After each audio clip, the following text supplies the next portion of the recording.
Hello everyone, welcome back to our YouTube channel defence point. और दोस्तों, आज के हमारे इस वीडियो में हम आप लोगों के लिए लेकर के आए हैं कोस्ट गार्ड नाविक एग्जाम की तैयारी के लिए जनरल साइंस का एक न्यू वीडियो, जिसमें हम टॉपिक कवर करेंगे यूनिवर्स एंड सोलर सिस्टम का पार्ट नंबर 2।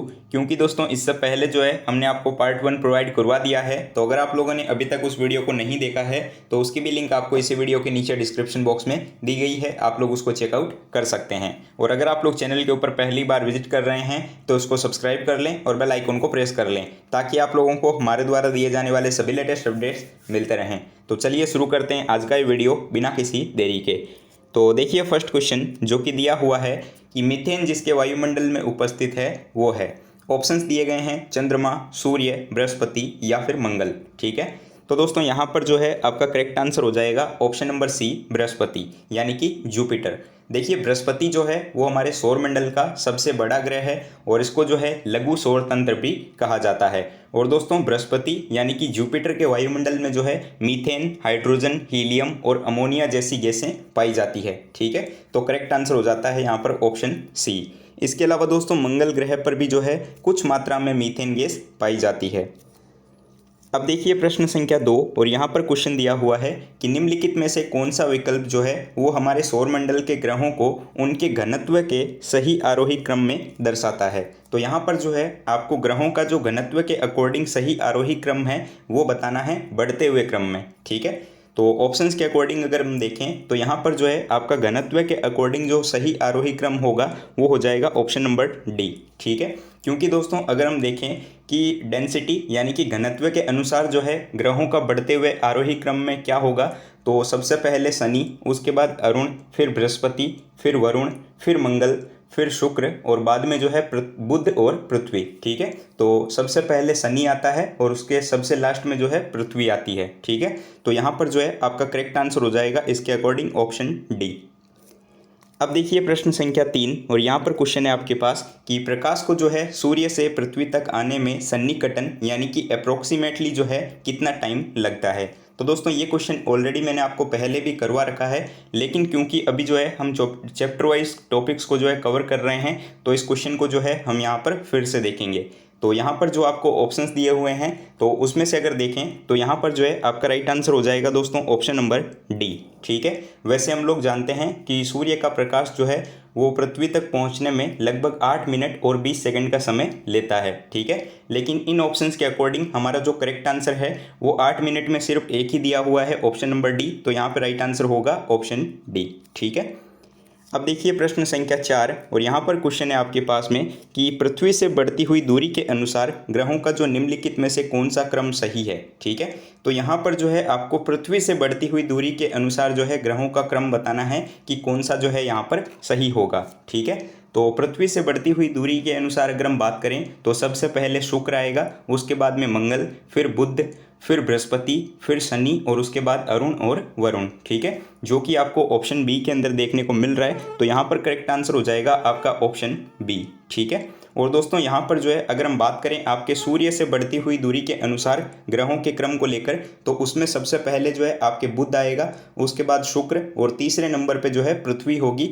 और बाद में जो है मंगल, बृहस्पति, शनि, अरुण और वरुण। ठीक है, तो आप लोग जो है इनका एक चार्ट बना करके रख लीजिए, जिससे कि आप लोग जो है इनको ईजिली देख पाओ और समझ पाओ। ठीक है, चलिए बढ़ते हैं नेक्स्ट क्वेश्चन की ओर। अब देखिए दोस्तों प्रश्न संख्या 5, और यहाँ पर जो है क्वेश्चन आपको दिया हुआ है कि सूर्य ग्रहण तब होता है जब। तो 4 ऑप्शंस आपके पास में हैं कि चंद्रमा बीच में हो, पृथ्वी बीच में हो, सूर्य बीच में हो, या फिर ऑप्शन डी जिसमें दिया हुआ है कि सूर्य, चंद्रमा व पृथ्वी एक रेखा में हो और बृहस्पति जो है उस रेखा में ना हो।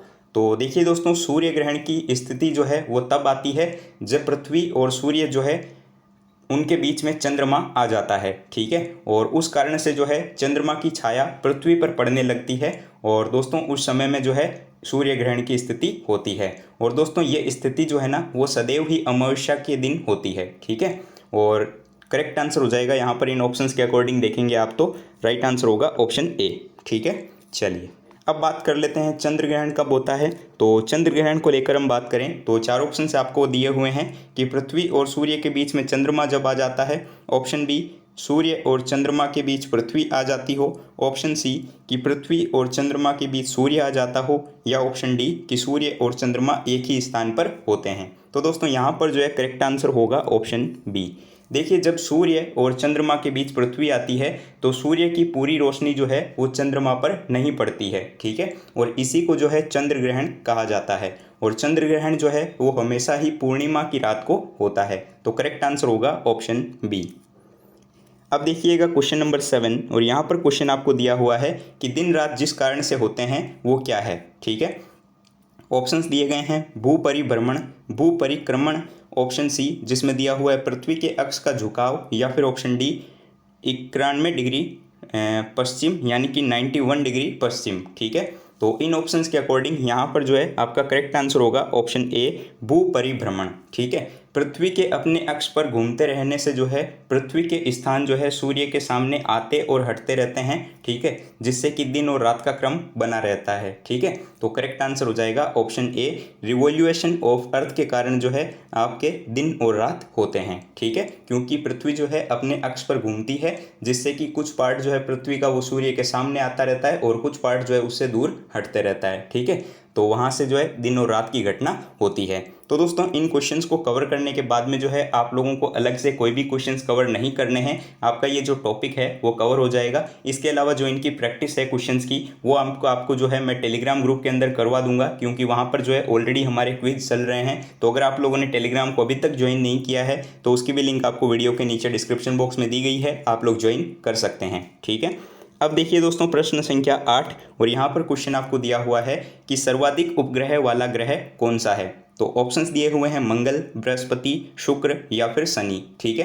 तो दोस्तों पहले जो है बृहस्पति के पास में 79 उपग्रह थे, लेकिन अभी जो है शनि के पास में 82 यानी कि 82 जो है उपग्रह हैं, ठीक है। तो यहाँ पर जो है अभी करेक्ट आंसर हो जाएगा यहाँ पर ऑप्शन डी सैटर्न यानी कि शनि, ठीक है। चलिए अब देखिएगा प्रश्न संख्या 9, और यहाँ पर करेक्ट आंसर क्या होगा देखिएगा क्वेश्चन के लिए।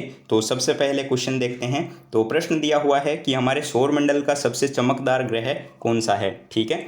तो देखिए ऑप्शंस आपको दिए हुए हैं चंद्रमा, शुक्र, मंगल या फिर बुध, ठीक है। तो करेक्ट आंसर हो जाएगा ऑप्शन बी वीनस यानी कि शुक्र।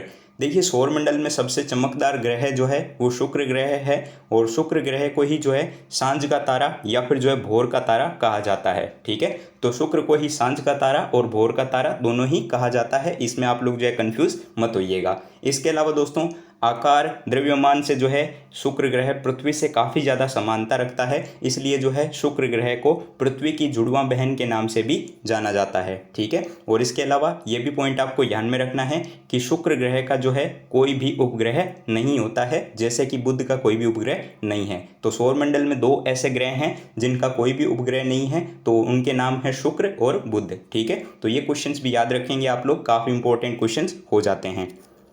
अब देखिए प्रश्न संख्या 10, और यहाँ पर क्वेश्चन है आपके पास कि निम्नलिखित में से किस गैस को जो है सूर्य के क्रोमोस्फीयर में सर्वप्रथम खोजा गया था।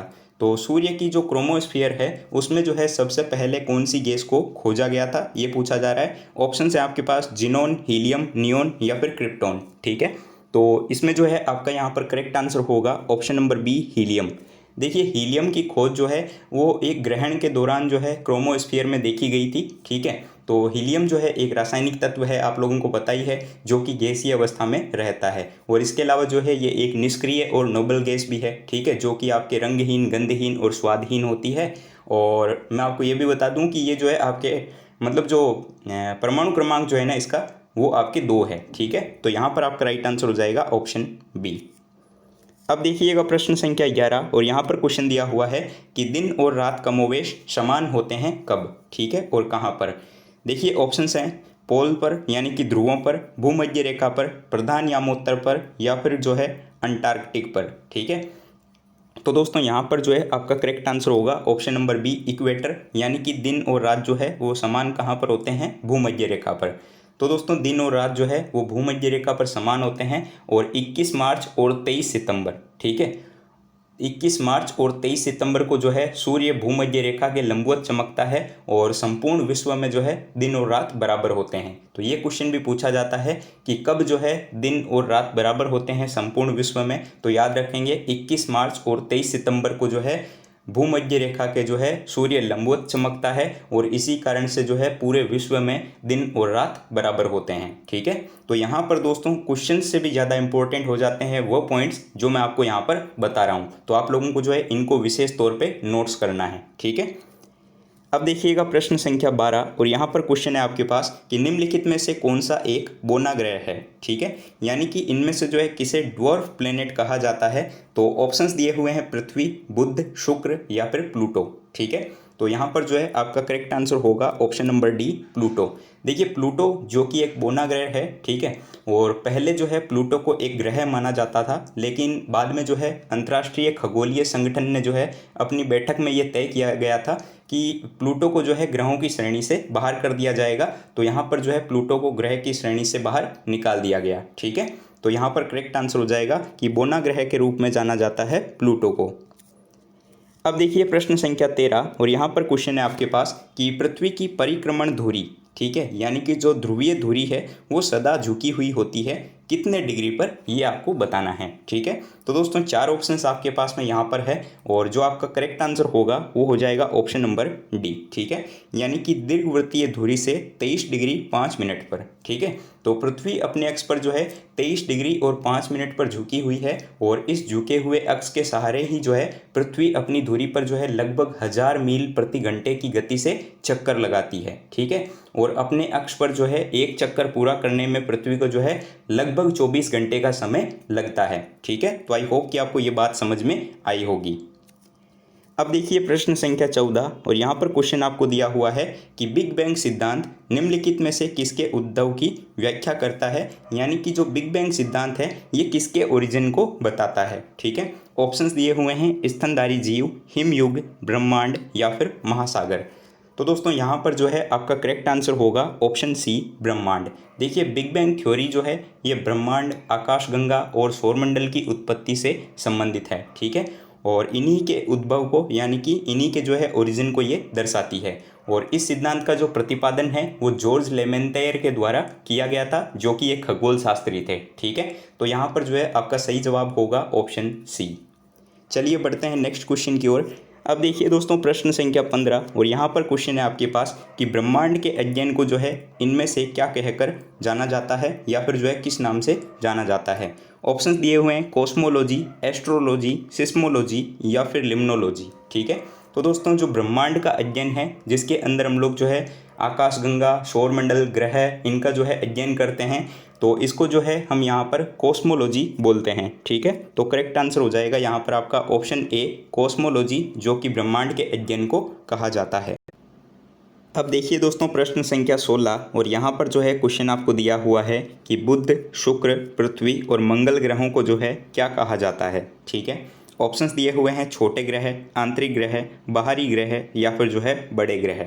तो दोस्तों ये एज इट इज़ क्वेश्चन जो है आपके एयरफोर्स वाई ग्रुप एग्ज़ाम और इसके अलावा DRDO का एग्ज़ाम होता है उसके अंदर पूछा गया है। ठीक है, तो दोस्तों यहाँ पर जो है इन ऑप्शंस के अकॉर्डिंग अगर बात करें तो देखिए बुध, शुक्र, पृथ्वी और मंगल को जो है इनर प्लैनेट्स यानी कि आंतरिक ग्रह कहा जाता है। ठीक है, तो यहाँ पर करेक्ट आंसर हो जाएगा ऑप्शन बी कि बुध, शुक्र, पृथ्वी और मंगल जो है ये आपके आंतरिक ग्रह हैं। अब देखिए प्रश्न संख्या 17 और यहाँ पर क्वेश्चन आपको दिया हुआ है कि हमारे सौरमंडल का जो है सबसे निकटतम तारा कौन सा है, यानी कि which is the closest star to our solar system. Options हैं Alpha Centauri, Beta Centauri, Proxima Centauri या फिर बर्नार्ड। तो दोस्तों हमारे सौरमंडल का जो सबसे निकटतम तारा है वो हो जाएगा प्रोक्सिमा सेंचुरी। ठीक है, तो यहाँ पर जो है करेक्ट आंसर होगा ऑप्शन सी। ये क्वेश्चन जो है आपके नेवी MR एग्ज़ाम में भी पूछा हुआ है, तो आपके लिए जो भी है काफ़ी इंपॉर्टेंट हो जाता है। देखिएगा क्वेश्चन नंबर 18 और यहाँ पर क्वेश्चन आपको दिया हुआ है कि सूर्य की सबसे बाहरी परत को क्या कहा जाता है। ठीक है, ऑप्शंस दिए हुए हैं वर्णमंडल यानी कि क्रोमोस्फियर, प्रकाश मंडल, रेडियो एक्टिव जोन या फिर जो है कोरोना या फिर किरीट। ठीक है, तो दोस्तों आपको जो है मैंने ऑलरेडी प्रकाश मंडल और क्रोमोस्फियर के बारे में बता दिया है। तो अब हम बात करते हैं कि सूर्य की सबसे ऊपरी परत को क्या कहा जाता है। तो जो सूर्य की यानी कि सन की आउटर मोस्ट लेयर है उसको कोरोना या फिर जो है किरीट के नाम से जाना जाता है। तो यहाँ पर जो है आपका राइट आंसर होगा ऑप्शन डी। ठीक है, अब देखिए प्रश्न संख्या 19 और यहाँ पर क्वेश्चन आपके पास है कि पृथ्वी को जो है इनमें से कौन से नाम के द्वारा जाना जाता है। ठीक है, तो ऑप्शंस हैं ऑरेंज ग्रह, हरा ग्रह, नीला ग्रह या फिर पीला ग्रह। तो कल के जो वीडियो था उसमें भी मैंने आपको बताया था कि पृथ्वी पर जो है 71% वाटर यानी कि 71% जो है वो जलीय भाग है। तो इस कारण से जो है अंतरिक्ष से पृथ्वी को देखने पर ये जो है आपको नीले रंग की दिखाई देती है। इस वजह से जो है हमारी पृथ्वी को जो है नीला ग्रह के नाम से भी जाना जाता है। ठीक है, तो यहाँ पर जो है करेक्ट आंसर हो जाएगा ऑप्शन सी। अब देखिए प्रश्न संख्या 20 जो कि आज के इस प्रैक्टिस सेट का लास्ट वीडियो का क्लास का क्वेश्चन होने वाला है। और क्वेश्चन आपको दिया हुआ है कि पृथ्वी के वातावरण में सबसे ज़्यादा पाया जाने वाला तत्व कौन सा है। ठीक है, तो यहाँ पर जो है पृथ्वी के वातावरण में पूछा जा रहा है। तो कल हमने बात किया था ब्रह्मांड में सबसे अधिक मात्रा में पाया जाने वाला तत्व। तो आज हमें पूछा जा रहा है कि पृथ्वी के वातावरण में जो है सबसे ज़्यादा मात्रा में पाया जाने वाला तत्व। तो हम जानते हैं कि हमारे वायुमंडल में जो है नाइट्रोजन सबसे अधिक मात्रा में पाई जाती है। तो यहाँ पर आपका सही जवाब हो जाएगा ऑप्शन बी, नाइट्रोजन। ठीक है, चलिए तो दोस्तों ये पूरे 20 क्वेश्चंस थे और पिछले पार्ट में जो है हमने 25 से 30 क्वेश्चंस को कवर किया था। तो यहाँ पर जो है ये आपका चैप्टर ओवर हो जाता है। ठीक है, और इतने क्वेश्चंस जो है इस चैप्टर से काफ़ी हैं और जो पॉइंट्स मैंने आपको बताए हैं तो अगर आप लोग इन सभी को कवर कर लेते हो तो ये टॉपिक जो है आपका यहाँ पर कवर हो जाता है। तो अब एक क्वेश्चन आप लोगों के लिए है क्वेश्चन फॉर यू सीरीज़ में। तो आपके लिए क्वेश्चन है कि इनमें से किस ग्रह का कोई भी उपग्रह नहीं है। तो ये क्वेश्चन मैंने आपको पहले ही बताया है, इसका आंसर भी जो है मैंने आपको इसी वीडियो में बताया है। तो आई होप कि आपको जो है इसका आंसर पता होगा।